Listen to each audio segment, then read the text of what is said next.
ಇಂದಿನ ಸಚೇತನ ಕಾರ್ಯಕ್ರಮದಲ್ಲಿ ಬಂದ ವಿಷಯ ಭಿನ್ನರಾಶಿ ಪಾಠ್ಯಕ್ರಮಗಳ ಬಳಕೆ ಮಾಡುವುದು. ನನ್ನ ಹೆಸರು ಚಂದ್ರಶೇಖರ.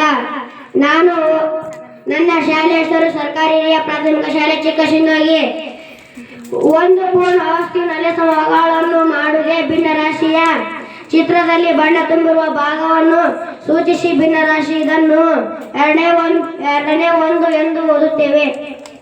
ನನ್ನ ಹೆಸರು ನಿಖಿಲ. ಇದನ್ನು ಭಿನ್ನರಾಶಿಯಲ್ಲಿ 8ನೇ ಒಂದು ಎಂದು ಕರೆಯುತ್ತಾರೆ. ನನ್ನ ಹೆಸರು ಅಕ್ಷಯ. ನಾನು 4ನೇ ತರಗತಿಯಲ್ಲಿ ಓದುತ್ತಿದ್ದೇನೆ. ಚಿತ್ರದಲ್ಲಿ ಬಣ್ಣ ತುಂಬಿರುವ ಭಾಗವನ್ನು ಸೂಚಿಸುವ ಭಿನ್ನರಾಶಿ. ಇದನ್ನು 4ನೇ ಒಂದು ಎಂದು ಕರೆಯುತ್ತಾರೆ. ಪೂರ್ಣ ವಸ್ತುವನ್ನು ಮಾಡಲಾದ ಒಟ್ಟು ಭಾಗವನ್ನು ಛೇದ ಎಂದು ಕರೆಯುತ್ತಾರೆ. ಬಣ್ಣ ಹಾಕಲು ಆಯ್ಕೆ ಮಾಡಿದ ಭಾಗವನ್ನು ಅಂಶ ಎಂದು ಕರೆಯುತ್ತಾರೆ. ನನ್ನ ಹೆಸರು ನಿಖಿಲ. ನಾನು 4ನೇ ತರಗತಿಯಲ್ಲಿ ಓದುತ್ತಿದ್ದೇನೆ. ಇದು 4ನೇ 3 ಚಿತ್ರದಲ್ಲಿ ಬಣ್ಣ ತುಂಬಿರುವ ಭಾಗವನ್ನು ಸೂಚಿಸುವ ಭಿನ್ನರಾಶಿ. ಇದನ್ನು 4ನೇ 3 ಎಂದು ಓದುತ್ತೇವೆ. ಇದನ್ನು ಭಿನ್ನರಾಶಿಯಲ್ಲಿ 6ನೇ 1 ಎಂದು ಕರೆಯುತ್ತಾರೆ. 1ನೇದ್ದು 2ನೇ 1, 2ನೇದ್ದು 4ನೇ 2, 3ನೇದ್ದು 8ನೇ 4.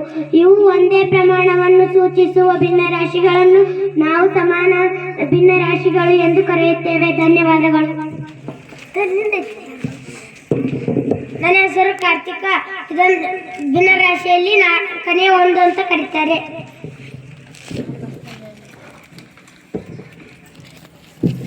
ಇದು ಭಿನ್ನರಾಶಿ 4ನೇ 1 ಅಂತ ಕರೆಯುತ್ತಾರೆ. ನನ್ನ ಹೆಸರು ಶ್ರೇಯ. ನಾನು 4ನೇ ತರಗತಿಯಲ್ಲಿ ಓದುತ್ತಿದ್ದೇನೆ. ಇದನ್ನು ಭಿನ್ನರಾಶಿಯಲ್ಲಿ 5ನೇ 1 ಎಂದು ಕರೆಯುತ್ತಾರೆ.